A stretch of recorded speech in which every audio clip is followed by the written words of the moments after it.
Have you ever heard of a creature so terrifying that an entire nation hesitates to even speak her name after dark? For centuries, the people of Morocco have passed down the chilling legend of Aicha Kandicha, a mesmerizingly beautiful woman who haunts lonely roads and dark rivers. She seduces unwary travelers with her enchanting voice, only to reveal the hooved legs of a beast right before dragging them to their doom. But what if I told you that the greatest horror of Aicha Kandicha isn't that she is a bloodthirsty demon? The real horror is what history did to her. In this video, we are going to uncover one of the most fascinating cultural cover-ups of all time. We will trace the origins of this terrifying water spirit back to a real, flesh and blood 16th century resistance fighter who waged a brutal guerrilla war against European empires. We will explore how society systematically twisted a heroic warrior into a monstrous nightmare to suppress the memory of female power, and we will reveal how a new generation is finally fighting back to reclaim her as an icon of absolute resistance. Stick around until the end, because the truth behind the myth of Aicha Kandicha is far more shocking,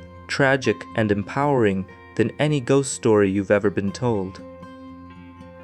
Imagine walking alone on a moonless night in the heart of the Maghreb. The air is thick, and the silence is absolute, broken only by the distant rhythmic rushing of a river. Suddenly, the temperature plummets. A heavy, intoxicating scent of wild jasmine washes over you, overpowering your senses. Out of the shadows emerges a figure of unparalleled, otherworldly beauty. Her skin glows softly under the starlight. Her almond eyes are deep and mesmerizing, and her silky black hair cascades all the way down to her hips. She calls out to you in a voice so melodious and enchanting that it strips away all your logic and survival instincts. You step closer, completely under her spell. But as you look down, the illusion shatters. Where there should be human feet, you see the coarse, fur-covered legs and heavy hooves of a camel, a donkey, or a goat. Before you can scream, the trap is sprung. You have just met Aicha Kandicha, the most famous, feared, and enduring mythological figure in all of Moroccan folklore. For centuries, the mere whisper of her name has been enough to strike terror into the hearts of the bravest individuals. She is the quintessential lethal seductress, a spectral entity who haunts lonely roads, dark drainage canals, and isolated riverbanks, waiting to ensnare unwary men before driving them to absolute madness or an agonizing death. So pervasive is the fear of her presence that an entire urban legend dictates you must never pour boiling water down a drain at night. Doing so might burn her unseen children and provoke Lala Aicha to rise up from the pipes and exact a terrible revenge. But to dismiss Aicha Kandicha as a mere fireside ghost story designed to keep children in their beds and husbands from wandering the streets at night is to miss one of the most fascinating cultural metamorphoses in human history. Who is she, really? Is she an ancient demon of the waters, a psychological manifestation of societal anxieties? Or was she a real flesh and blood woman whose extraordinary heroism was deliberately erased by history? To uncover the truth, we must strip away centuries of myth, peel back the layers of colonial anthropology, and journey into the darkest, most profound corners of the human mind. To find the true genesis of Aicha Kandicha, we must leave the realm of the supernatural and step into the blood-soaked reality of 16th century Morocco.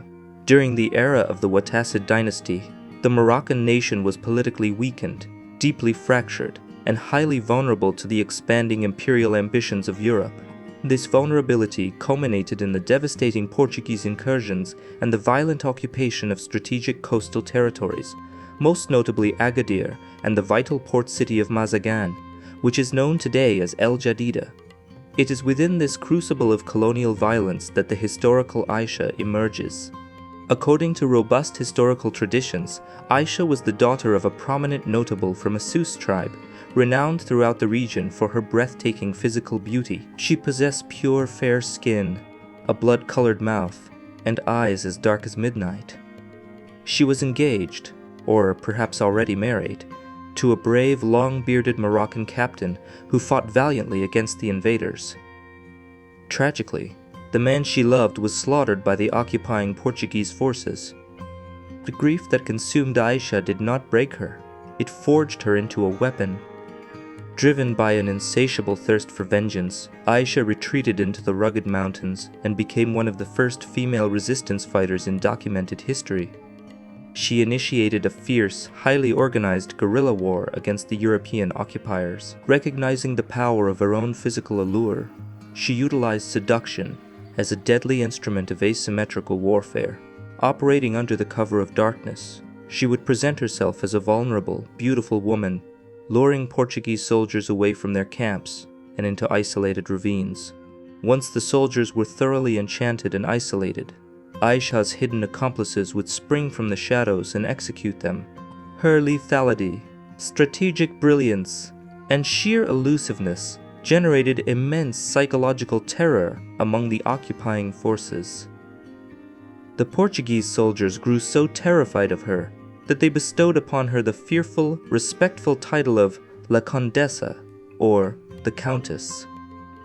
As her legend grew, dozens of Moroccan locals joined her guerrilla campaign, inspired by her courage and her staggering success against a vastly superior military force. But how does a heroic anti-colonial revolutionary transform into a monstrous demon with camel hooves? The answer lies in the patriarchal distortion of female agency. The terror that Aicha inspired was so acute that local populations began attributing supernatural powers to her. Over 5 centuries of oral transmission among nomadic and semi-nomadic peoples, the linguistic corruption of the Portuguese La Condessa gradually gave rise to the localized Arabic moniker Kandicha. As generations passed, the anti-colonial context of her violence was systematically erased by a patriarchal society deeply uncomfortable with autonomous, violent female power. The militant heroine was punished by history, her legacy twisted into an evil spirit, a cautionary tale representing the ultimate patriarchal fear. A woman who cannot be controlled, who seduces, and who kills.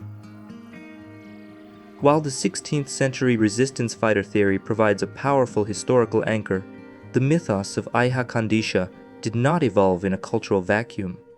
The North African consciousness was already deeply primed for the integration of terrifying, matriarchal figures. Long before the Portuguese arrived, ancient Amazigh mythology venerated a pantheon of formidable female entities. Consider Sathut, recognized in Amazigh lore as the first mother of the world, a witch of immense power who created the sun and the moon, yet was simultaneously characterized as sadistic and profoundly destructive. Similarly, the mythic landscape features Hagza, a terrifying entity who appears on the Amazigh New Year. While she rewards well-behaved children with sweets, folklore dictates that if children fail to finish their food, Hagza will slice open their bellies and stuff them with straw. When early 20th century colonial anthropologists encountered the Kandicha myth, they frequently ignored the living, complex realities of indigenous culture, preferring instead to view her through a highly romanticized Orientalist lens. Edvard Westermarck, a prominent figure in early anthropological studies of Morocco, aggressively argued that the name Kandicha was distinctly of Eastern origin. Westermarck attempted to co-identify her with Kitesh, a deity in ancient Canaanite religion whom he problematically characterized as a sacred temple harlot. He further tied the Kandicha mythos to the cult of the goddess Astarte, incorrectly framing her as a fundamental fertility goddess.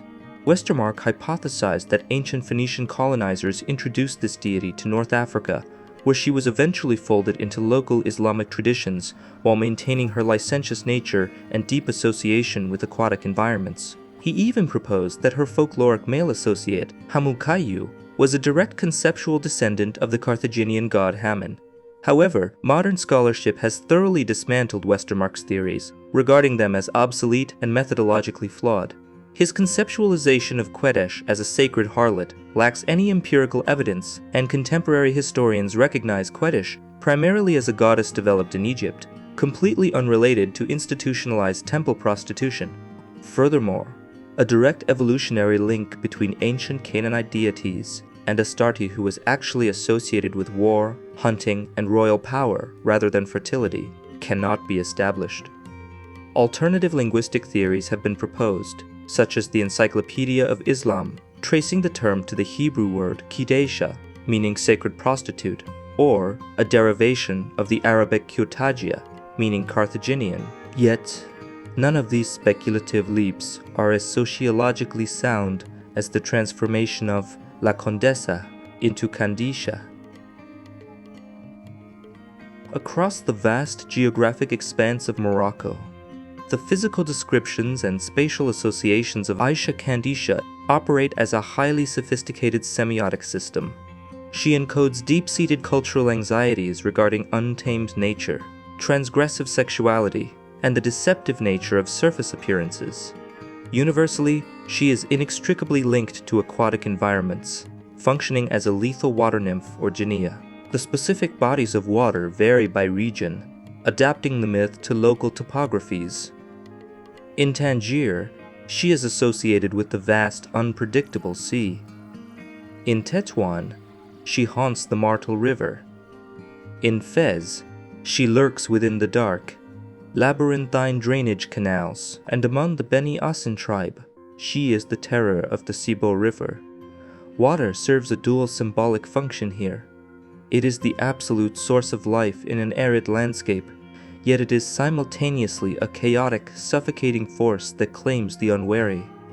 Legends say she can even manipulate water, commanding it to move, or instantly turning it to solid ice. Her primary morphological trait is her somatic hybridity. She is the literal embodiment of the abject. By merging the idealized human feminine form with the beastly lower appendages of a hoofed creature, the myth visually articulates a profound fear that uncontrollable, primal forces lurk just beneath the veneer of civilized society. In more southern regions like Dukkala, she is known as Karaja, but her beastly nature remains constant.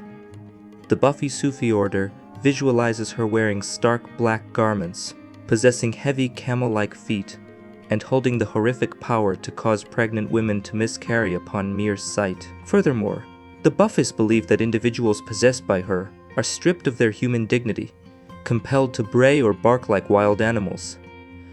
To counter her immense supernatural power, Moroccan folklore prescribes highly specific apotropaic defenses.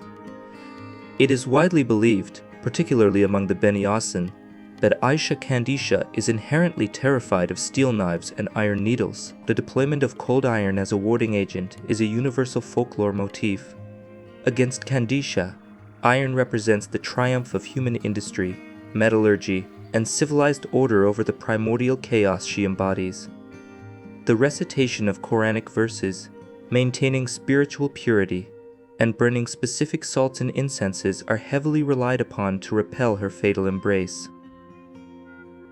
To relegate Aicha Kandicha strictly to the domain of cautionary folklore is to fundamentally misunderstand her highly active, functional role in contemporary Maghrebi society.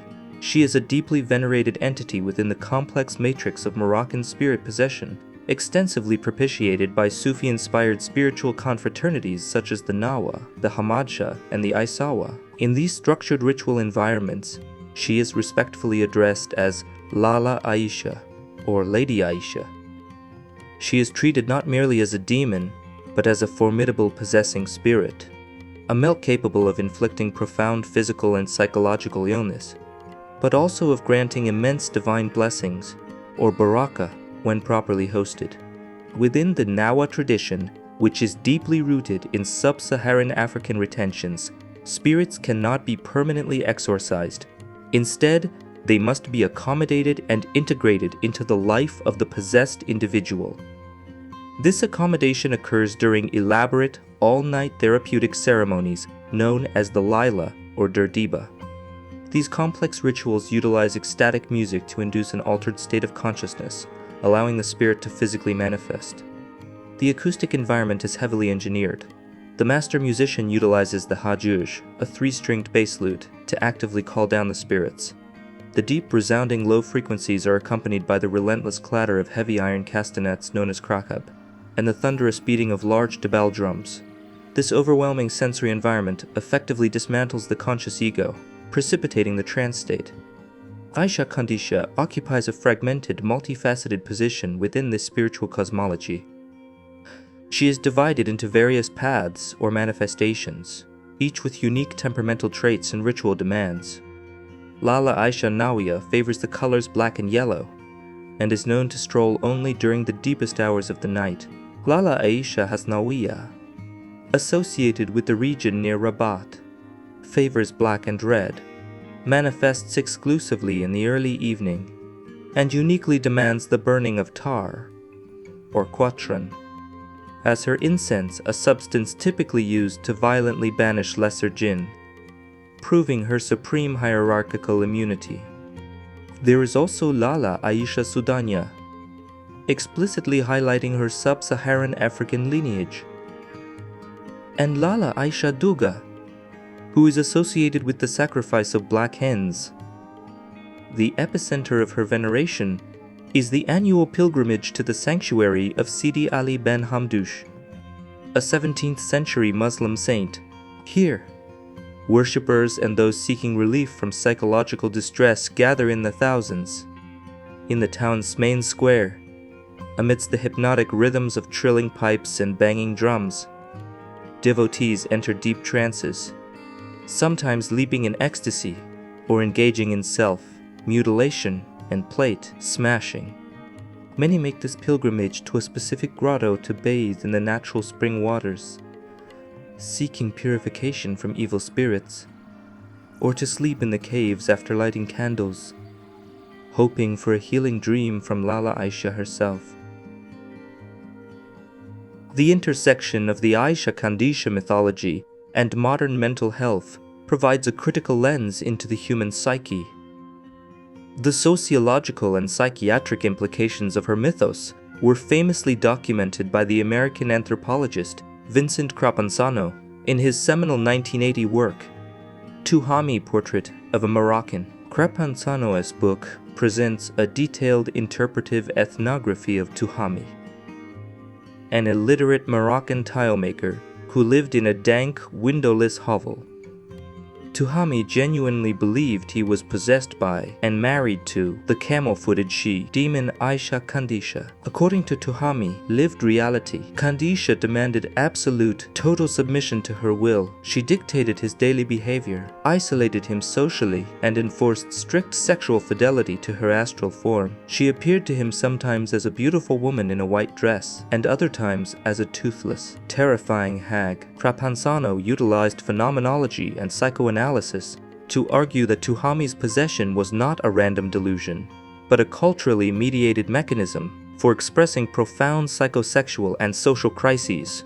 In this framework, Tuhami's marriage to a domineering demon served as an acceptable idiom to articulate his feelings of inadequacy within a patriarchal society that demanded masculine dominance. However, Crapanzano's work faced rigorous critique from Maghrebi scholars like Mustafa Akulu, who argued that Crapanzano relied heavily on a problematic Orientalist dichotomy. Akulu pointed out that Crapanzano generalized Moroccan gender dynamics using antiquated folk wisdom, such as quoting the 16th century poet Sidi Abderrahman el-Mejdu, who claimed women were belted with serpents and bejeweled with scorpions. This reduced the immense complexity of Moroccan womanhood into a monolithic, regressive trope designed only to explain male trauma.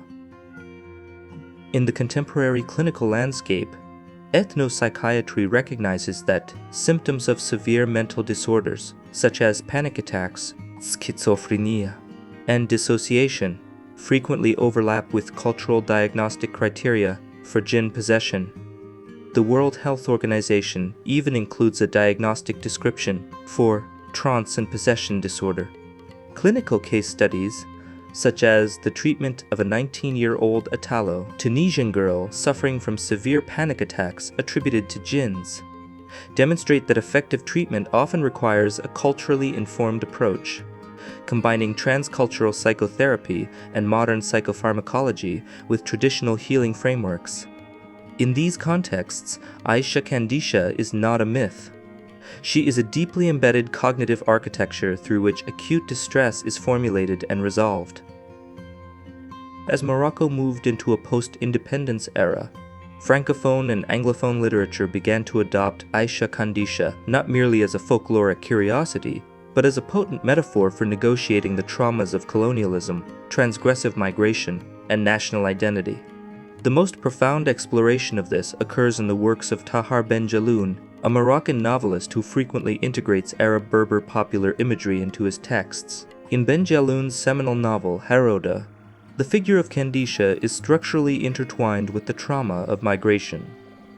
Through the perspective of the protagonist, the host country of France is personified as Lala Franza, a devouring, omnipresent entity that consumes the youth of the Maghrebi diaspora. The protagonist conceptually merges this foreign power with the ancestral terror of Aicha Kandicha, viewing the former colonial power as a modern iteration of the Gula, or ogress, who eats children. Ben Jaloun further utilizes the motif of the devouring spider to represent the lethal allure of the Mediterranean Sea, which seduces and swallows clandestine African immigrants attempting to cross into Europe, mapping an ancient myth onto modern geopolitical tragedies. Today, a new digitally connected generation of Moroccan artists, writers, and feminists is actively rehabilitating Aicha Kandicha. In the realm of literature, Soraya Bouazawi's debut novel, Aicha, explicitly reimagines the folklore against the historical backdrop of the Portuguese occupation rather than a malevolent horror entity. Aicha is positioned as a warrior goddess whose female rage is awakened by the starvation and torture of her people. The novel explores the raw, cathartic power of female rage, turning the demon back into a heroine of anti-colonial resistance. At the ideological vanguard of this movement are feminist writers like Chama Tahiri, who eloquently argue that Kandicha's demonization was a deliberate patriarchal strategy to erase the memory of a politically engaged woman, drawing parallels to the Salem witch trials. Tahiri notes that powerful, solitary, and desirable women have historically been perceived as systemic threats that must be neutralized through mythological defamation. By choosing to believe in the historical existence of the resistance fighter La Condessa, modern Moroccan feminists are performing a profound act of historical repair and redemption. The story of Aicha Kandicha is far more than a chilling tale whispered in the dark. Her trajectory from a 16th century guerrilla warrior battling European empires, to a terrifying demon haunting the waterways, to a psychological mechanism for processing trauma, and finally to a reclaimed icon of intersectional feminist power, is a testament to the incredible elasticity of myth. She operates as a cultural mirror, reflecting the immediate socio-political urgencies, terrors, and aspirations of whatever era invokes her name. She reminds us that folklore is never static. It is a continuously renegotiated battlefield between the past and the present, the colonizer and the colonized, the patriarchy and those seeking emancipation. So, the next time you hear the dragging of chains or smell the sudden scent of wild jasmine on the night air, remember that you are not just encountering a ghost. You are encountering centuries of erased history, raw female rage, and the uncompromising spirit of a woman who refused to be forgotten.